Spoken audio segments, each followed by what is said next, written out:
Welcome back to Drawn to Darkness, a sometimes weekly, sometimes bi-weekly podcast where we discuss our favorite horror and true crime. If you've ever wished you could wander the halls of a dilapidated Gothic mansion, we're here for you. My name is Annie, and I'll be introducing Caroline to my favorite horror movies, podcasts, TV shows, and books. My name is Caroline, and I'll be doing the same from the true crime side of things. Before we get started, I just want to apologize to listeners Steve and Joanna, who contacted me after the yellow wallpaper episode where we disparage wallpaper and call it out of date. And Joanna sent me some photos of wallpaper in their home that is just gorgeous. And I just want to compliment her on her taste and say that, we were wrong. Wallpaper can be beautiful, even in this day and age. I also just want to say I have no taste whatsoever. So don't take advice. Never listen to me. Don't listen to me. I don't know what I'm talking about. That's why I married an architect, so he could handle all of that stuff because I don't know.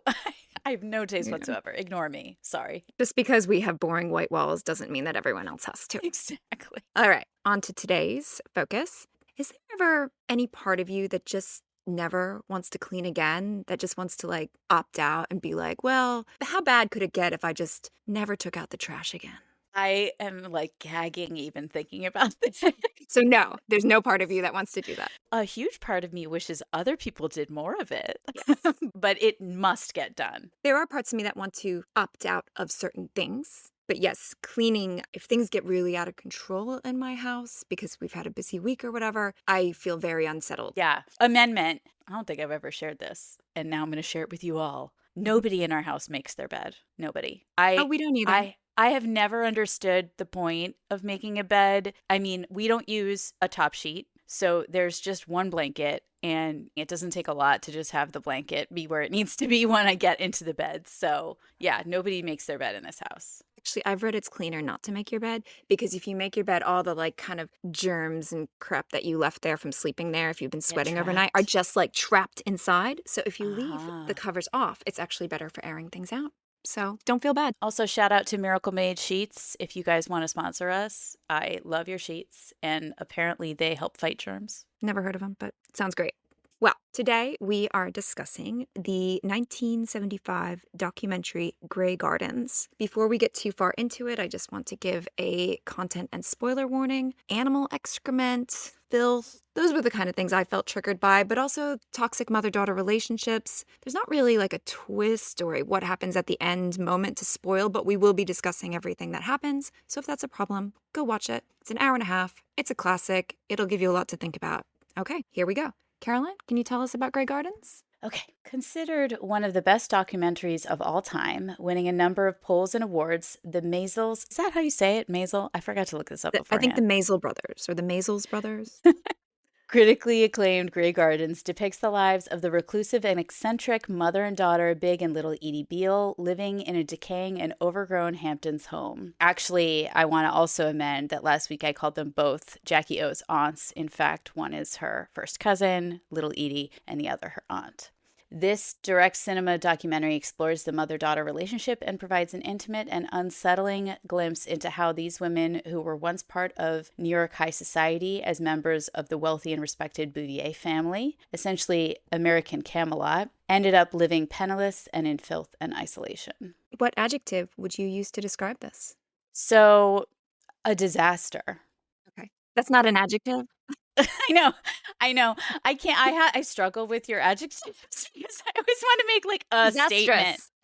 There is an adjective. I know, but disastrous doesn't have the same quite punch, oomph. Okay. To it as a disaster. Sorry, it's okay. What about you? Voyeuristic. I had this, maybe I shouldn't be watching this feeling. Am I wrong to be witnessing these moments? Like a fly on the wall. And I'm sure there were flies everywhere. You didn't see them? I don't think I noticed flies, but I bet they were there, right? I mean, yeah, did you see were. that photo of, I looked up photos. I wanted to see photos of before Jackie O came in and helped clean up. And there was one photo that just disgusted me. And it was little Edie standing in front of piles of empty cans of cat food, almost her height and just surrounding her. Which is why I asked, have you ever wanted to know what would happen if you just didn't take out the trash ever? That's what would happen. So tell me about your journey. You love this. It was a first for me. Where did you first come across this? Why do you love it? So actually, I wouldn't say that I love it. This is only my second time even watching it, actually. Okay. I knew of it and I first experienced aspects of it that were not just like people making pop culture references to it in the episode 1 of Documentary Now, the Bill Hader Fred Armisen movie I watched a few or clips show. of that. So Yeah. funny. Oh my God. Bill Hader's impressions are really, I mean, he's incredible. I've seen a lot of clips of him doing all sorts of impressions on TikTok. They're great. But yeah, so my mother passed almost 3 years ago, and the first time I watched this, it was not the first Mother's Day, but my second Mother's Day without my mom. Because the first time after someone passes, lots of people like are paying attention to make sure that you're distracted or doing something or whatever. And then the next time, which is totally fine and normal, people have kind of moved on, but it's still a little raw for you. And I just was like, what's something just insane I could do with my day? And I decided to watch this movie on Mother's Day, this past Mother's Day. And I was like, holy cow. I wouldn't say I loved it. I would just say it was incredibly memorable. It made a huge impression on me, and I really understood why it is so famous. I don't know that I understand why it's considered one of the best, because I agree with you, especially the second time watching, because the first time I watched it, it was just more of shocking. The second time, it felt definitely voyeuristic. So I don't know that I really understand why it's considered best, but I do understand why it's considered like necessary or important, especially when I did a little research as to like how this even came to happen. Did you happen to look into how this came to be? Well, they were going to make a documentary about Jackie O and Lee Radziwill. Yeah. So Lee, who I first became aware of by watching like Capote and the Swans, which, speaking of voyeuristic, Brian Murphy stuff, that's all he really does, in my opinion. But I became kind of aware of Lee Radziwill, or however you say her last name, then. And I understand that she had hired these documentarians to do a story on their family, the Bouviers, and they then witnessed the Beales. And Lee was not so happy about that and hid all of that footage, but then they raised money to sort of create their own thing with it. I guess they were correct to realize this story was more interesting than, I guess, pretty rich girls flouncing around the Hamptons. I don't know. Seriously. Yeah, I would agree. I haven't seen the other ones. I went into this pretty blind, other than knowing keywords like decaying mansion, Jackie O relatives. That was all I knew. And it was famous and it was critically acclaimed and part of the Criterion collection. And as I was watching this, I was kind of like, this? Best documentary? But yeah, I guess I recognize its importance in the history of documentary making, that nothing like this had really been done before. And it's the kind of thing that the more I thought about it, the more I looked into it, the more I appreciated it, even though I don't know if I'd say I enjoyed watching it because of that sense of guilt, I guess I felt as I was watching it. Yeah, I mean, it's hard to enjoy people in squalor, you know? I thought it was sort of a surprising pick from you, because I almost feel like, if anything, it's more horror adjacent than true crime. Even though nothing actually horror-like happens or criminal happens, it's very gothic. And linking back to, say, the yellow wallpaper or last week's episode on Stranger Things with the Creel house, I can definitely see the connection. So I was just thinking about you and your psychology. And I feel like I've learned something about you, and that it's not necessarily just true crime you're into, but your underlying attraction to the psychology of extremes. I think that's something that, would you say that's an accurate depiction of you? I don't know if I've said this on this podcast, but I've definitely thought this a lot. There's that quote about like small minds talk about people, and I just don't agree. I understand the spirit behind that quote, but in my opinion, there is nothing more interesting or fascinating in the entire world than human behavior. So yeah, I think you're right. In addition to just liking stories and liking to learn about people's stories, like in particular, the people's experiences that I have no way of relating to, I think are the most interesting. Setting, character, I think, are what's so important here. So setting, filmed in 1973, after the Beales had been living there for roughly 3 decades together. And there was this 1972 New York Magazine article, which I wanted to read, but I had used up my monthly allocation or whatever. So I do want to go back and actually read the original article. But the house itself goes back to 1897. And the story itself is so based around what happened before this documentary, even though in a way there's not much story here, just in terms of what actually is shown in the documentary. There's story behind and there's story around and there's story after, the early 1900s and the Gilded Age, when I guess they were part of the 400, the select New York elite, high society. And so I guess the decline of their situation, the decline of their house sort of reflects the aftermath and decline of the Gilded Age itself. Yeah, I really saw that connection very, very strongly. And especially as a person who obviously, like, our life experiences are post Gilded Age, right? It's kind of a new Gilded Age now, though, Well, right? yeah. Yeah. Yeah, sorry, with the whole Gatsby party while people lose Well, their actually, SNAP can I benefits. just side note? I read a article about that Gatsby party, and it was kind of like, let's remember that Jay Gatsby is not the hero of this story. This is about careless people and the rich heading towards disaster, right? They are heading towards Yeah. that 1929 crash when it's all going to fall apart for them. And I wonder, will something similar Yeah. happen? Yeah, if only any of them had read a book, which I doubt it. So, No. anyway. No. But yeah, and it was interesting. There was a bunch of references that I was like, I have to look up what a Schraff waitress is known for or whatever. Because when Big Edie's having her birthday and she makes a comment about little Edie serves the way she feels like it, like a Schraff's waitress, I looked it up and it's like they're actually known for the opposite. They're known for like the peak and epitome of high-end waitressing and like making sure their people are well taken care of or whatever. But perhaps Big Edie had never been to a diner and experienced any other type of waitressing. So calling Little Edie any type of waitress at all is a dig. That's true. Yeah, that's a good point. I didn't even think of that. Well, the history of the house, 28 rooms. They bought it in 1923. And then when Edie and her husband split up and she was disinherited because of some, I guess, extreme behavior at her son's wedding, showing up late and in crazy clothes, this was all she was left with. Did you like the house? I feel like we only saw 4 rooms. Yeah, something like that. We saw the pink bedroom, the bedroom they're staying in, the balcony, the hall, the kitchen, and the attic.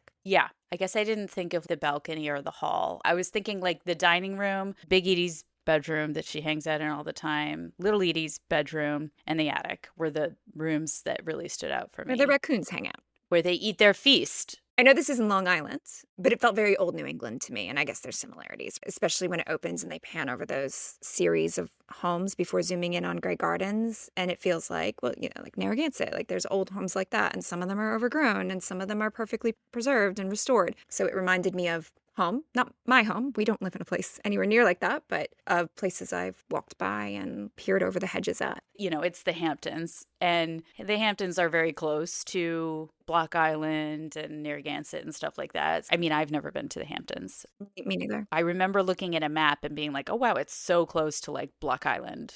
So it makes sense that it would remind you of home. So similar Block Island, Nantucket, Yeah. Hamptons vibes. Yeah. Just this house. Like, I love Gothic tropes. I've talked about that in the past. And this is real life, by the sea, crumbling, secluded, overgrown, very flowers in the attic. But in real life, there's no romance about a house that's actually falling apart from neglect. It's gross, like flea-ridden, the cats, the raccoons. I literally got itchy when she was talking about fleas. And I just kept thinking, I wonder what it smells like. Yeah, film does not communicate smell, and I reckon it reeked. Also, before Jackie O came in and helped out, there was no running water, apparently, no heat. And the film only really shows them in summer, but apparently they basically stayed in bed wrapped in blankets in winter as the house filled with garbage. It's so rough. And then when Edie talks about losing a scarf down into the yard that you can barely walk through, and she's like, we should plant vegetables here. And he's like, they would never get any sunlight. When the film opens and we see her discussing her little skirt that she could then use as a cape,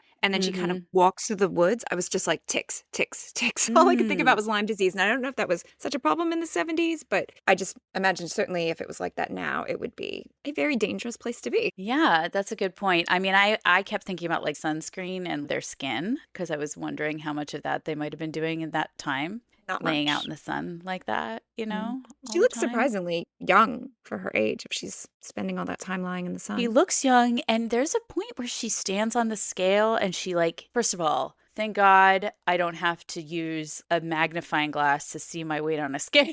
So I bizarre. would I mean, I know that's what you had to do because when they weren't digital, you could only look at it from standing, but I think Edie needs an optometrist. She's looking using a she magnifying glass to read the does. Yeah. horoscopes too.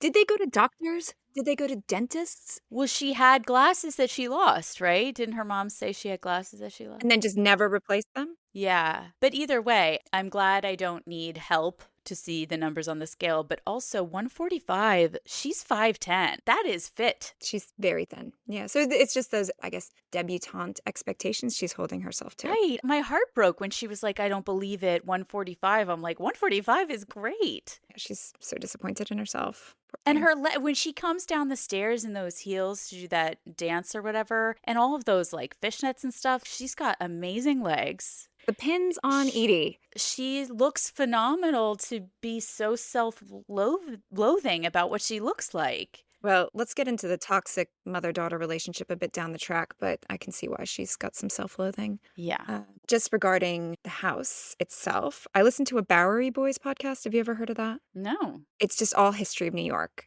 They Oh. did an episode on Grey Gardens and they interview Ricky. He described like when he first met them and that he would drop food and he would see little Edie weave her way through a tunnel of trash. So what we see is not the way they were living for most of the time. We're seeing it after it was cleaned up. So it must have been so much worse. I found this article in the New Yorker written by a neighbor, and this is a quote from it. The wood floors of this once proud mansion were lumped and crusty with old cat feces, the roof punctured with raccoon holes. Mother remained upstairs, summoning the services of her daughter by banging her cane on the floor and calling out in full operatic tremolo, Edie, where's my champagne cocktail?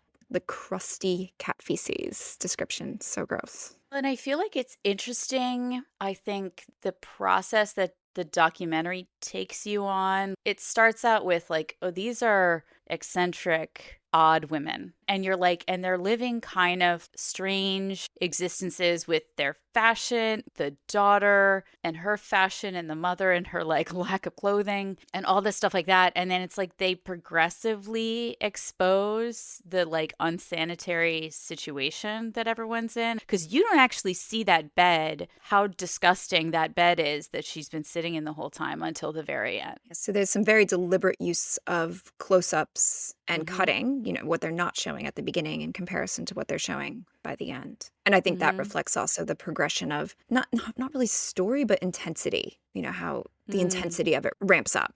Have you seen anything about what it looks like now? I found a YouTube video of a house tour. No, I want to apologize to listeners. We had Halloween here. And I'm just really behind. I normally would have done a lot more research than this, but Annie's done all the heavy lifting this week, if that's not always the case, but in particular this week. So apologies. Do tell, Annie. Oh, it's just, well, I don't like it. The way it's been restored.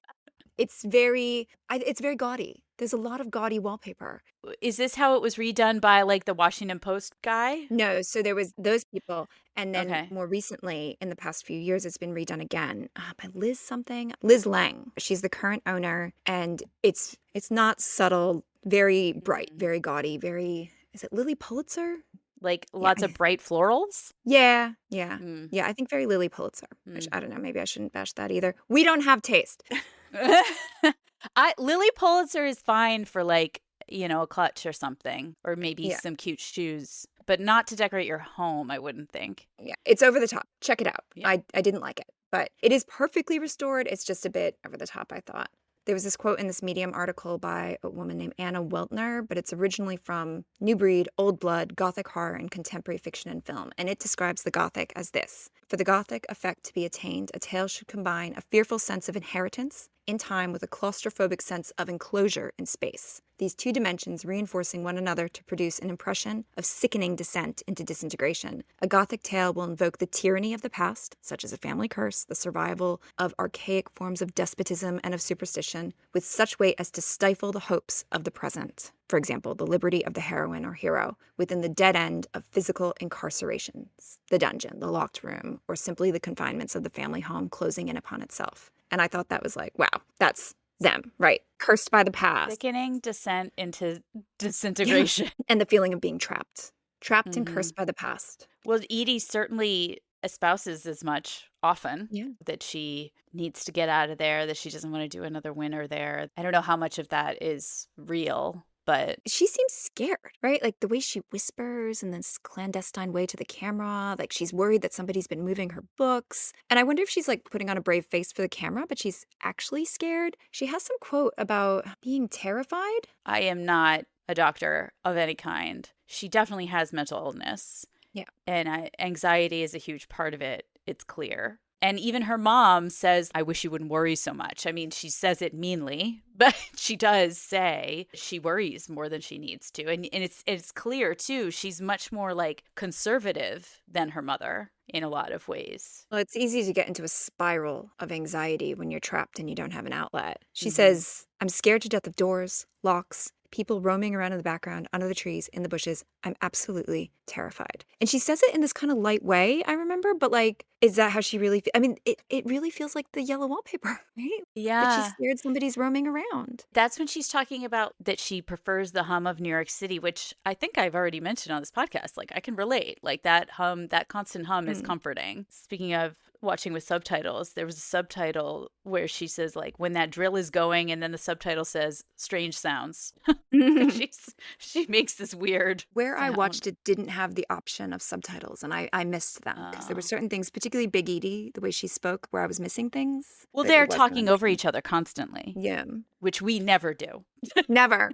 Well, since we're talking about Edie, she is so gorgeous. Like when you look at Yeah. that picture of her in that white dress looking like she stepped off the set of Casablanca, like, oh my God, she's so beautiful. Stunning, stunning. And it is heartbreaking. She goes back and forth a lot about what she could have had and what she could have, It's a lot of yearning for the past. And she does start talking about which kind of sign was it that she wanted? Libra. A Libra husband. There's another part where she says the worst thing you could ever be is an old maid and all this stuff like that. It's like she's got a detached sense of self-loathing. Like she's describing things that she clearly is or has as being reprehensible in some way. Oh, isn't it awful? But she says it in this light, like Mhm. conversational way. She says, if you can't get a man to propose to you, you might as well be dead. And that's her. She is an old maid, right? Yeah. So is that the way she feels about herself, that she might as well be dead? But at the same time, she seems to have hope, right? Like there's Mm. this yearning for the past, but then she has this attitude that she's going to get out of there imminently, that this is temporary, even though it's been decades. She talks about her mom. She's a lot of fun. I hope she doesn't die. I hate to spend another winter here, though. Oh, God, another winter. So there's this kind of vacillating back and forth between depression and despair, but then hope that she could get out of there. I really found myself watching this time with this whole like, whose account of history is accurate here, if anyone's? Because they have all these moments where they disagree with each other about what happened, Oh, this guy was in love with me, but she shooed him away. And then she's like, he wasn't here. And then I looked it up and it's like, she only met this guy like one time. So he probably didn't propose. All of these different accounts. And I wrote down, like, there was one, she was talking about that time period. And Big Edie says, France fell, but Edie didn't fall. And, about that she never fell in love with any of these suitors who were all over her. Well, yeah, there's the question, did little Edie come back to take care of Big Edie, or did Big Edie bring her home to take care of her? Or is it a bit of both? Right. I was reading how little Edie had run away and been rescued in Florida by her father at some point and brought back. Like she was clearly not doing well. That's giving Schitt's Creek. Like, Yeah. Alexis is always like getting herself into trouble and having to be rescued. You just wonder, what is the What's the actual truth? account of what happened? I mean, or her version, and then the truth is somewhere in the middle. It's very much this fairy tale subversion, too. Like reverse Cinderella story. Mm. She's got the fall from grace. She was Cinderella. She was the princess who is now trapped in the tower, Rapunzel, but no hair. Yeah. And then she also goes back and forth on her father, too. In the beginning, she gets so upset about the musical partner that her mom had, whose name I've forgotten. She gets so defensive about him and that other Tom guy who she had to deal with and hates divorce and all this stuff about her father. But then later she talks about how terrified of him she was. And when she'd show up at work and he'd be like, you're 5 minutes late, and take that lipstick off and take that how would you take nail polish off when you're already at work, by the way? I mean, just those small aside comments does make it seem like he's the villain here. Are the absent men the villains? I mean, I read in Wikipedia that he divorced by telegram from Mexico. Yeah, like he's a jerk. You know, it's that sense of abandonment when you've been raised to do nothing but look pretty and marry rich, and then that's not an option anymore. You're left with nothing. I do think it's interesting that she references the Robert Frost poem, The Two Roads Diverged in a Yellow Wood. I mean, it's such an apt reference for her life, right? Like she could have gone down a very different path, and this definitely made all the difference that she ended up But stuck here. she misquotes it, right? I think so. She says, pondering one, I took the other, which is not what it says. Felt like a misquote as I was listening to it, but then I'm like, oh, maybe I don't know No. it as well as I do. So I knew she was misquoting it because we did, like, in my middle school choir, I think it was, we did a song version of that poem. And I remembered there's no way he said, pondering one, I took the other. Yeah, that did not feel right to me. No. And I remembered that it was, I took the one less traveled by, and that has made all the difference because that's how the song ends. And that's how the poem ends. Well, you know what? She couldn't Google it to find out if she had it right. Like, right. You might have learned it back in when she was 16 or something before she dropped out of high school. And because she dropped out of high school, I'm pretty sure. I felt like it's really telling that she has these stories of potentially being proposed to, and whether she was or wasn't, I guess, might be irrelevant because in her memory, she was. And it's something she considered and decided against, it seems. Unless it's not true. She's pining for what could have been, the mischances, the lost loves, the ones that got away. But is that accurate? Maybe it's not. Like maybe she's revising her own history in terms of how she views it because she didn't end up where she wanted to be. So she's kind of making it sound like it was her decision. I don't know. Yeah, I mean, I found myself watching this just the entire time being like, who has revisionist history happening here? Yeah. Shall we talk about her accent? I love the way she speaks. It made me want to speak dramatically myself. Like the way she says staunch. They sound like they're in old movies. They do. And I was watching it being like, is she from Massachusetts actually? Because I was like, that's not a New York accent. It reminds me of a Kennedy accent. Yeah, exactly. Which is why I was like, is it Massachusetts? Yeah. Well, it's not a standard I don't know. I guess it's a not. mid-Atlantic accent. I guess. But to me, it sounds like a 1940s movie accent. Yeah, absolutely.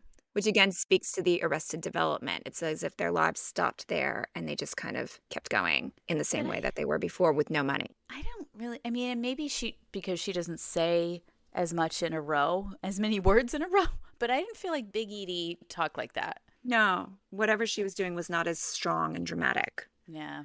Can we talk about little Edie's fashion sense? Yes, please. Okay. Does she ever repeat a headscarf? I don't think she does. No, she's so creative. So creative. In the Bill Hader thing, he's wearing like sweatpants on his head or whatever. I know.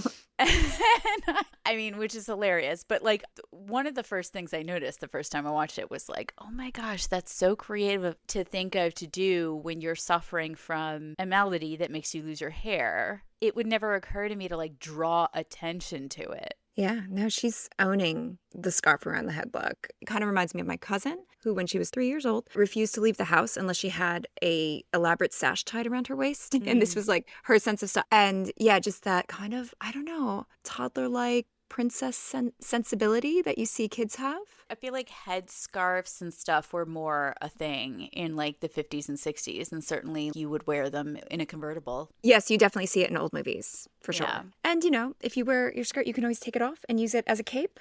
Yeah, I thought it was so interesting where she was like, I hate when women wear skirts.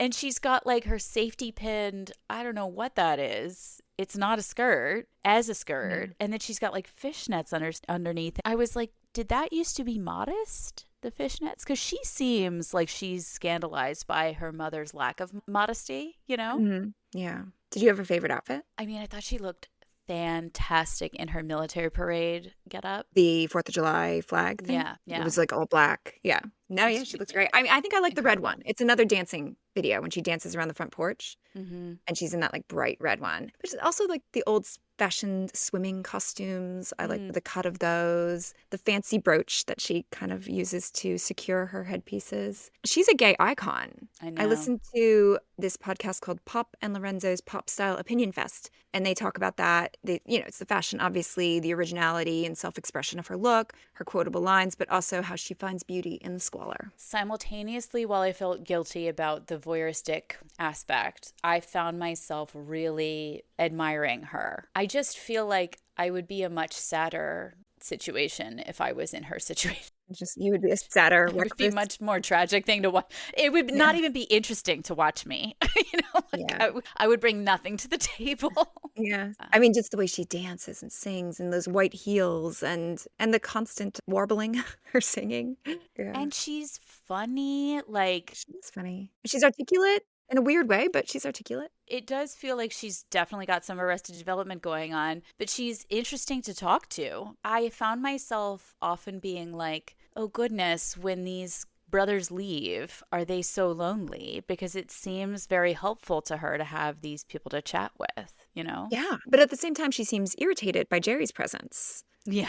It seems to me like she doesn't mind Jerry at all in the beginning, but as Jerry seems to have a relationship with her mother, then she gets irritated. Yeah, so there's some jealousy there. I do think that she's jealous. What about Big Edie? There's one line she says when little Edie says, I think it's disgusting for women to be alone. And Big Edie says, I'll take a dog any day. Yeah. I was like, I know a lot of women who feel that way. Yeah. She's kind of like this slightly like Mrs. Havisham character, stuck in nostalgia for the past, all that faded glory. Very proud to be descended from 14th century French kings, the Bouvier family, I guess. Mm-hmm. I think my favorite Edie line is when she says that her body is concentrated ground. Yeah. Instead of consecrated. Yeah. Okay. She also is beautiful. Yeah. She's got so much lovely hair still for her age. I mean, I'm sorry to be so superficial or whatever, but I just found they were such beautiful people. Mm. I don't think I would be as beautiful living in a situation like that. Yeah. Well, she's a singer too, very focused on her past operatic singing, her trained voice. She listens nostalgically to her old records. But for as beautiful as she remains and was, she's very disheveled and diminished now, barely clothed, falling out of her whatever she's wrapping herself in, sitting in filth, surrounded by cats, eating liver pate out of a can. Or is it actually just cat food? I don't know. Is she the first example in media of the so-called crazy cat lady that J.D. Vance is still making? Yeah, I don't know. That would be interesting to know if she was. It's so interesting to hear her concern for where the cats are, all of this disarray and disorder. And she's like, did you let the cat out? Yeah. I live in much less disarray and disorder, not none, but our cat goes outside,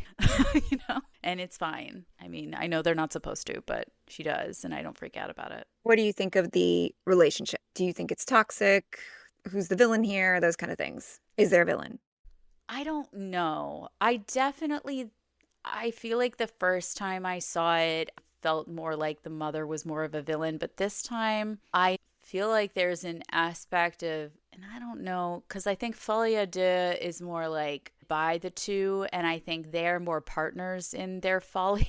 Codependent. Yeah, I think they're both unwell, and they are a necessity to each other. I got the sense they got into this situation because little Edie had a breakdown, not because Big Edie needed her. And that maybe she's hiding that? Yeah, I did not feel like Big Edie needed her to come because of her eye or whatever it was. Because a lot of people are interpreting Big Edie as the narcissist keeping little Edie there. Little Edie's the trapped princess with the wicked mother. But I wasn't sure I agreed 100% with that. I mean, she does take a lot of digs at her. There's constant bickering and squabbling. She makes fun of her singing. And again, the way little Edie was singing, people will say we're in love, was a bit off. Yeah.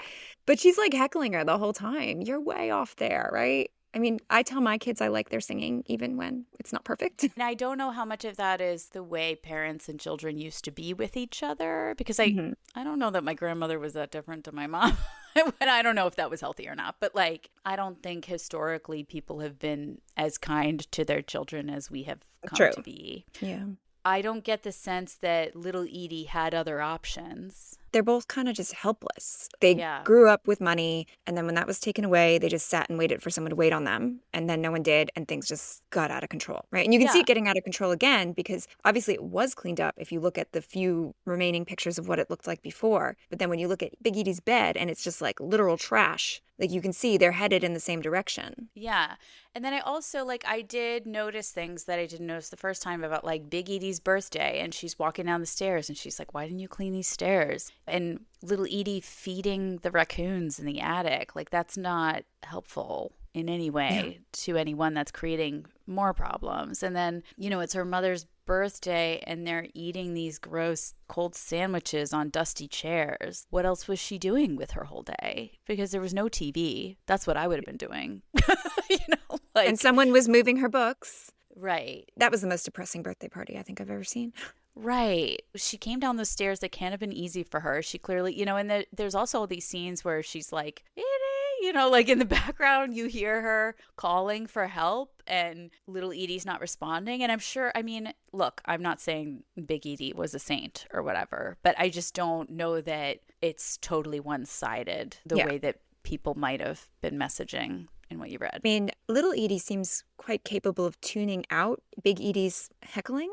Because she just keeps singing or monologuing, right? No matter Big Edie's talking in the background, she just keeps going. But then there is that one scene at the end where her, sense of desperation seems to increase and she's kind of crying and yelling by the end and Big Edie just keeps talking. So there's so much resentment that eventually does come out. But I don't know. So you mentioned several episodes back, I can't remember what the context was, but a Papin sisters situation. And so I listened to a podcast about that and it was called Morbid. They've got a fun vibe. They do true crime stuff. Yeah. It's just another, two women talking about true crime kind of thing. But I enjoyed it. Yeah. So it's these women, they snapped and then just went on this violent rampage. And I'm amazed that over the 30 years that Big and Little Edie spent together with all that resentment that nobody snapped. So much rage, so much disappointment, just suppressed, and so much time alone, right? Where that rage could have come out and, it never did, right? It's a recipe for true crime that didn't happen. Is there anything else we want to say about that relationship or their personalities? Did you notice, so Big Edie gets a phone call in the birthday party. Okay. It's Polly. I meant to look up who Polly was, but anyway, it's a woman named Polly. And when Big Edie gets off the phone with her, little Edie takes the phone away. And before she's hung up, she's like, that's the woman you hated. Wait till you hang up the phone. There's a lot of cattiness happening here, right? Yeah. What I also thought was interesting, they talk about their Gilded Age heritage, I guess, to the thing you read earlier, that quote you read earlier. Where is it? About the aristocracy. Hallmark of the aristocracy is responsibility. That one? Right. Yes.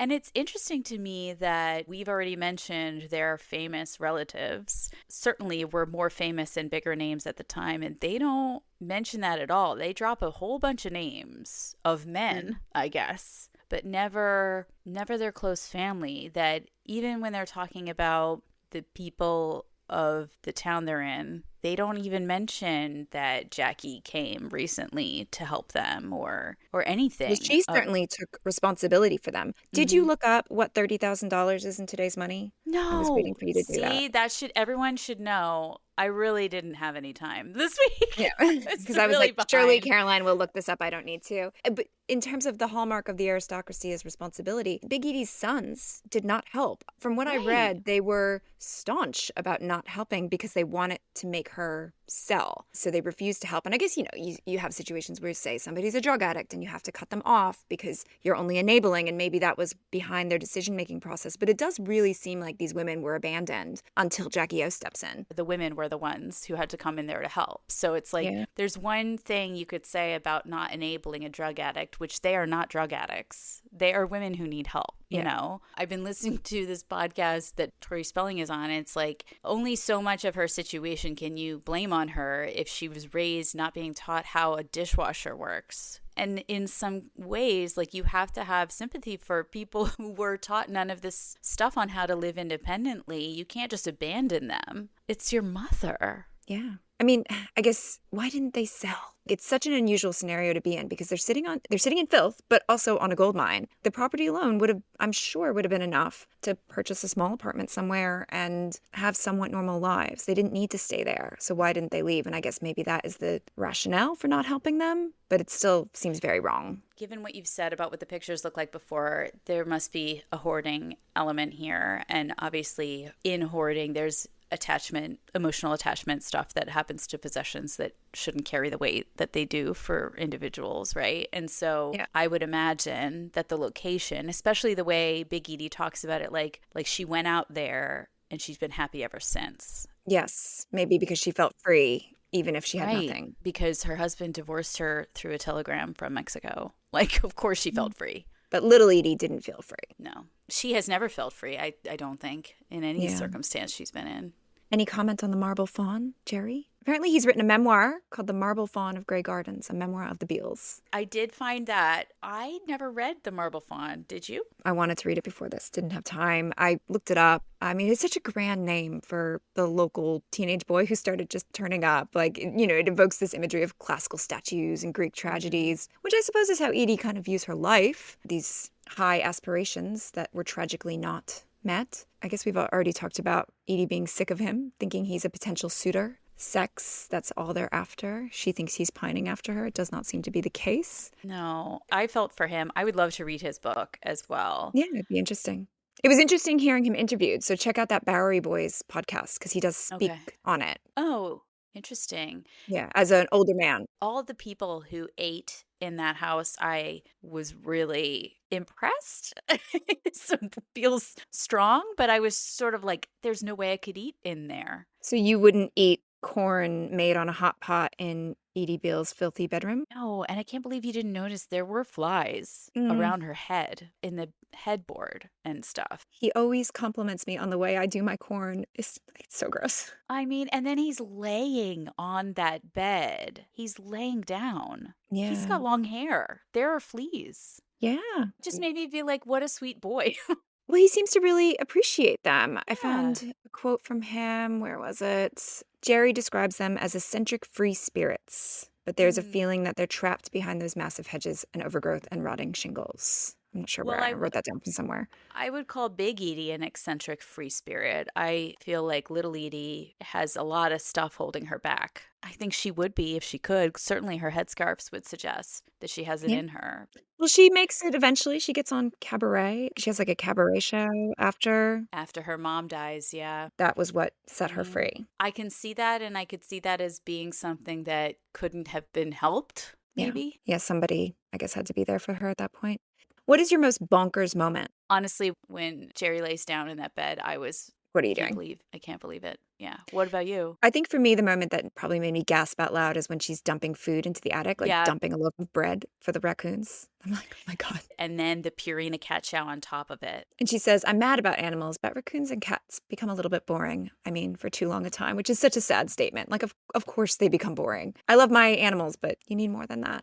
Was there any most disturbing part that we haven't talked about? The bed at the end was the most disturbing for me because it was sort of like you realized things were pretty horrifying, but when you scroll away and there's no sheets, and on Little Edie's bed too, I think her bedding was a garbage bag on that mattress on the floor. Yeah. It really is like they're just sleeping on mattresses that are covered in shit. Yeah, there's like strange dripping stains Brown on the mattress. dripping Yeah, I mean, that's stains. got to be cat poop, right? Yeah. Yeah, and as you said, film can't communicate smell, but I bet it did not smell good, which again speaks to Jerry's kindness to be kind to them in that room. Right. I mean, and the Yeah. cat peeing behind the portrait is just this ultimate metaphor for their lives. Literally behind the facade of past glamour and beauty, it's just filth. Mhm. Yeah, when things get intense and little Edie starts crying, I found that upsetting. And Edie dancing around alone kind of reminded me of Nell in The Haunting of Hill House, which I imagine you haven't seen yet. It's by But Mike I imagine Flanagan. I will. I guarantee you will. It's one of my favorite shows of all time, so it is on the list. Do you have any favorite quotes? I don't know that there are any that I didn't say. I mean, I definitely wrote down the I'll take a dog any day as one of my top. And that's the girl you hated before she hangs up Yeah. the phone. Also, when Jerry's laying down and Big Edie's like, you look exactly like my mother. I thought she was talking to Edie, and then and then you And see it's that it's him. Jerry laying in the bed. And Oh also when gosh. Edie's like, he gave us a washing machine and that seals the deal. I was like, what She's is very she concerned about that talking washing machine. about? Yeah. I think she means he's going to become a more permanent presence because he's kind of like investing Well, in the she said place. he was moving in. She said she was distraught because he's moving in. Well, did that happen? Did he move in? I mean, I don't No. know. Yeah. Oh, she was like, he gave us a washing machine and that seals the deal. But then she explains like he's working on some other house and it was extra. He's just being kind. I did find in a lot of those moments in this second watch that I do wonder if she had an assault experience. And maybe that's what prompted the whole coming back and never leaving Right, again. right. Yeah. I like it's very difficult to keep the line between the past and the present. Do you know what I mean? Yes, I wrote that one down too, I actually. and of course staunch. There's nothing worse, I'm telling you. I tell you if there's anything worse than dealing with a staunch woman. I love that. Which I guess they are because they refuse to leave. And yeah, her cape quote. You can always take off the skirt and use it as a cape. I love that. I also thought it was notable in the very, very beginning when they're looking at, we as the viewer are looking at the newspaper clippings. And there's a quote of the supposedly Republican town police coming in just because they're Republicans. There's a quote from Big Edie. It is the most disgusting, atrocious thing ever to happen in America. Well, that speaks to narcissism. Nobody suffered more than me. Right. I was like, oh boy. Yeah. And actually, it was like little Edie was quoting Big Edie. And I was like, did they not teach you history at Miss Porter's? Yeah. What about criticism? I don't know that there's a ton that we haven't said. The only thing that we haven't said yet is I kept being shocked at the interaction between the brothers and them because usually documentarians, you don't hear from them or see them. Yeah, so every once in a while you see them kind of like their reflection in a mirror or like they might Yeah, I speak. mean, in that moment when they're in the mirror, it is like they're trying to turn away because Big Edie has dropped her top Right. accidentally or whatever. And so it was like, fine, that's fine. But there's so much of the documentary that you hear them. She's talking to David, she's talking to Al, like she's talking to them and they're talking back and they're part of the documentary. And I don't really know of many other documentaries where that's the case. I do find that mirror scene, I remember being, I don't know, just jarred by it because I kind of forgot they were there because so much of it is Edie monologuing, even if they're responding from time to time. And it's like, oh, right, Mm. somebody is behind this camera right now witnessing all this the way we are. Oh, that's interesting that you experienced that so differently because I felt like they were too present. No, I kind of forgot about them. Yeah. Interesting.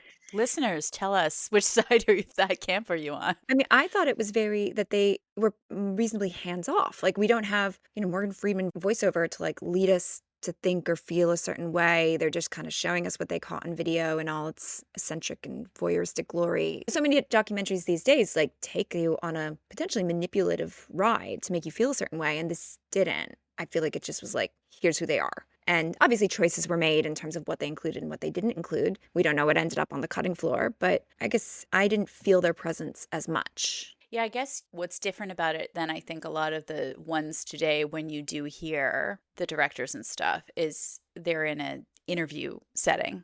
And this there's no like interview room. There's no like testimonial like the real world, the Right. booth or Which I do think whatever, there's a confessional direct booth. line from this to Yeah. the real world, to Hoarders, to the reality TV we see today, right? Like, I think Yeah. this was pretty innovative. I mean, I think Yeah. my main criticism is I guess, the lack of story. There's a groundlessness to it. And I recognize, as I said earlier, it's more about character and setting, which are fascinating. And there's a progression, there's a series of revelations, about how they really feel that increase in intensity. But overall, it's kind of low stakes, I guess, like stagnant, which works because their lives are stagnant. They're just Mhm. kind of rotting in the past. I guess the question remains, is it exploitative?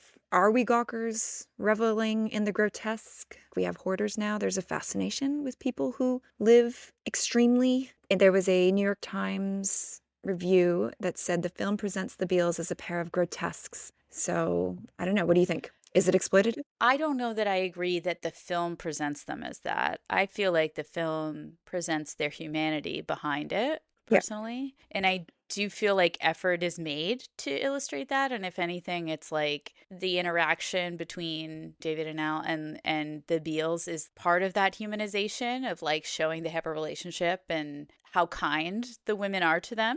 and Yeah. how they're still trying to be like courteous and they don't treat them like they're invisible. And then certainly illustrating the relationship with Jerry and the dinner they have with the people who come over for Edie's birthday. I think it humanizes them. I think that people who are in their family, I can understand by them being frustrated by it because it does do a disservice to their family members, illustrating this situation that they're in. And there's a lot that we don't know about. Maybe there were things happening behind the scenes with the sons or whatever that we don't know, but it certainly shines a poor light on them, I would say. Yeah, and how many attempts over the decades were there to help before they were Right. left? I mean, Big Edie and Little Edie like the documentary, right? I think it was Little Edie says, we didn't exploit David and Albert, and they didn't exploit us. Two highly talented people met up with two highly talented ladies and collaborated on a new kind of motion picture. So they didn't feel exploited, which is important. But I guess the counterpoint to that is, well, that some people would say is, well, they're mentally ill, so they didn't realize they were being exploited. Because my first thought was, how much agency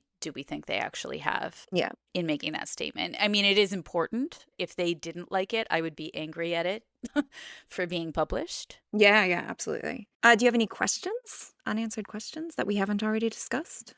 I don't actually think it's my business to know, but it would be helpful, I guess, to understand if there are missing pieces to the family relationship aspect, including the sons. Yeah, there's a lot of unanswered questions because it is just this slice, this moment in time that we see. I mean, I guess the voyeur in me, as I'm complaining about it being voyeuristic, is I want to see what it was like before they cleaned up. That was one of the first things I did was go and Google before, pictures. And I wanted to see like a ghost hunter style walkthrough of the house. This is a huge house and we only see those few limited rooms. So what's going on in those other rooms? I want to explore. And yeah, and I guess I'd love to see like a documentary about the documentary. Give me the context and the history, what their lives were like before, the background information on the Gilded Age and, the 400 and the history and culture surrounding their decline, and then the after. Little Edie selling the house and her cabaret. So I'd love to see like a retrospective about it. Have you seen the musical or the movie? The musical?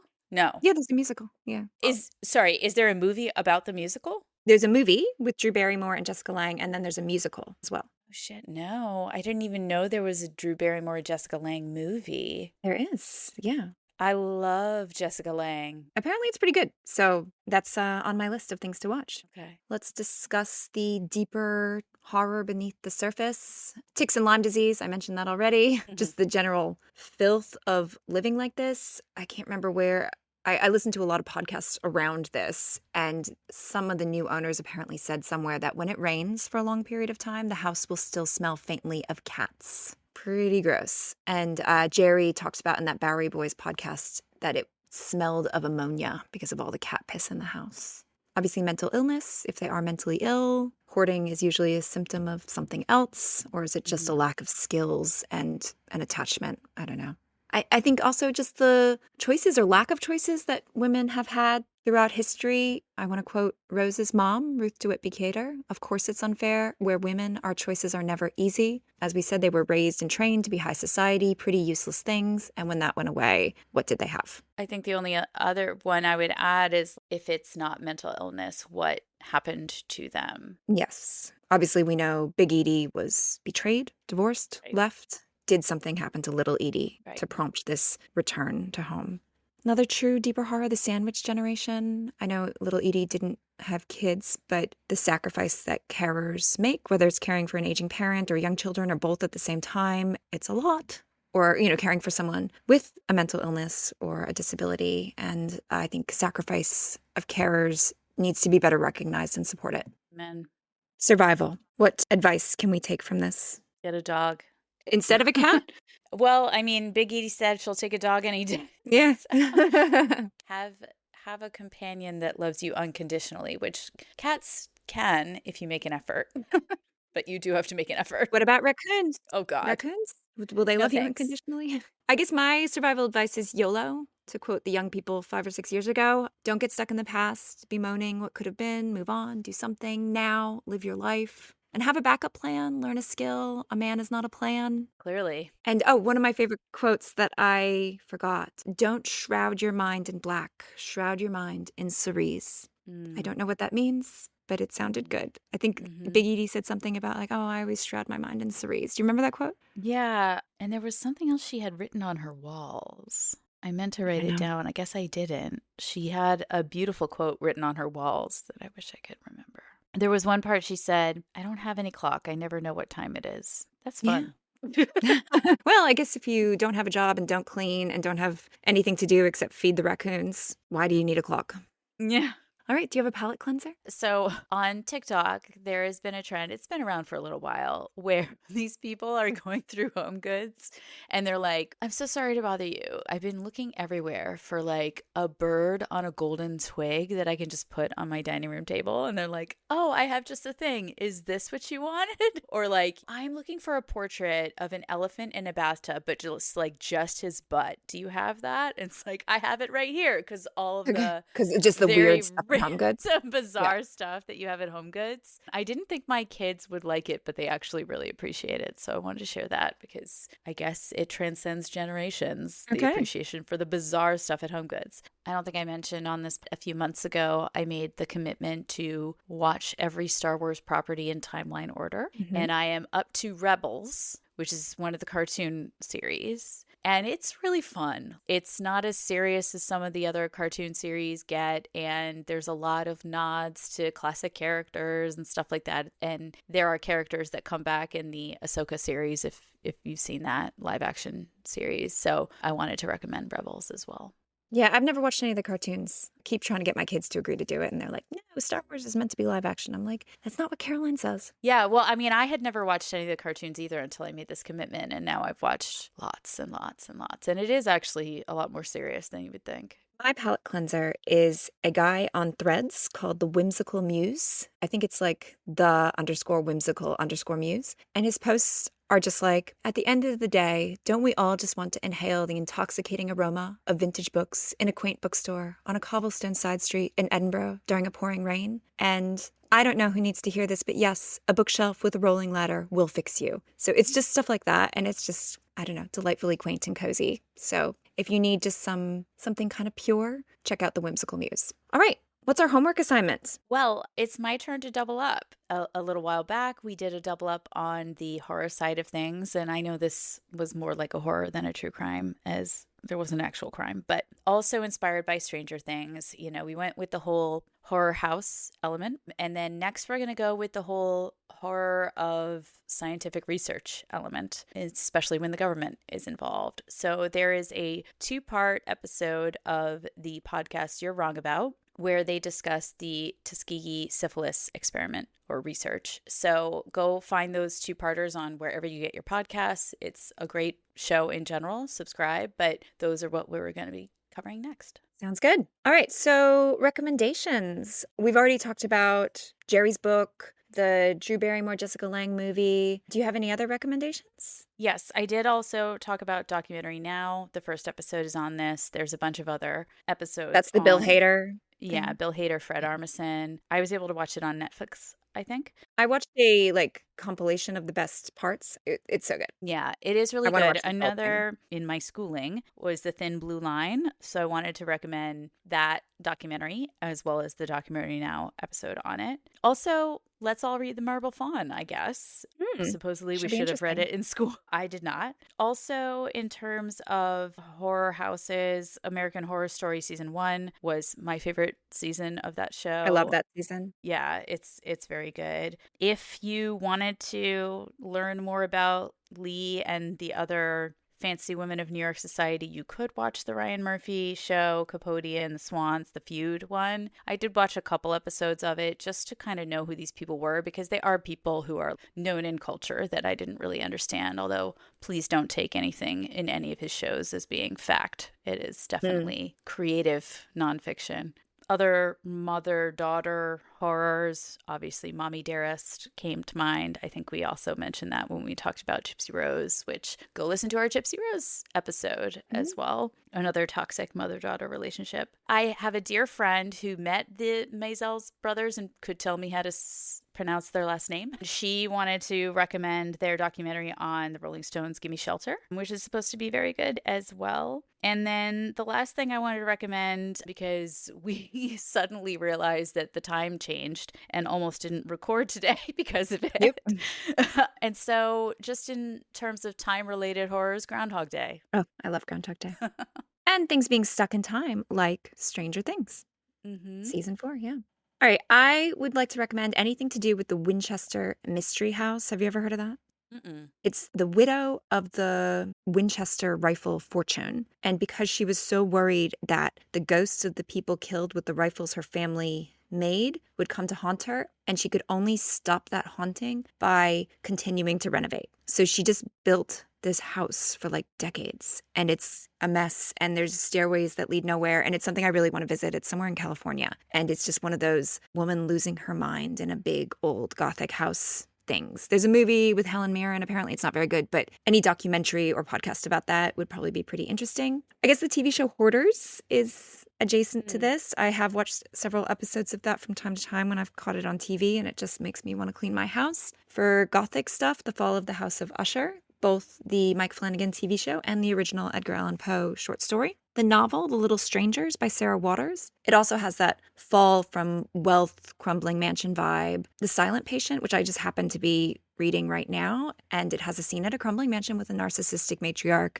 and a son forced to give up his life to care for her. For something lighter, you could do Tangled, because little Edie is wondering when her life will begin. Again, for more literary picks, A Raisin in the Sun, the play, and the Langston Hughes poem Harlem that asks what happens to a dream deferred. I think that, ties in with Edie's life, little Edie's life. Of course, The Great Gatsby, anything to do with that Gilded Age, The Titanic, Downton Abbey, the Gilded Age TV show, which I haven't seen but I hear is good. And for some sillier recommendations, Arrested Development, because I think that's also about a wealthy family who lost all their money. And a narcissist mother.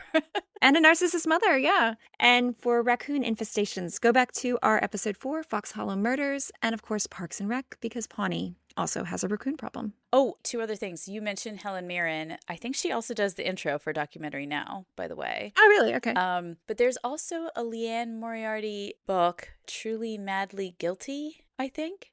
Is that about something going wrong at a party, cookout? like a barbecue, yeah. Yeah. Something we were talking about in the discussion made me think of it. I think it was misinterpreted perspectives of memories, etc. That aspect of it. That was a good Revisionist history, that kind of Yeah. stuff. Okay, well, I think that's it. Thank you for listening. Please do all the things podcasters ask you to do, like and subscribe, follow us on Instagram, Facebook, or Threads, write a review on iTunes, and you can email us at drawntodarknesspod@gmail.com. Let us know what you think, what you'd recommend. Do you have an answer as to whether or not this is voyeuristic and exploitative? And most importantly, please tell a like-minded friend about us. Word of mouth is the best advertisement. And finally, if like Shirley Jackson, you delight in what you fear, join us in 2 weeks here at Drawn to Darkness.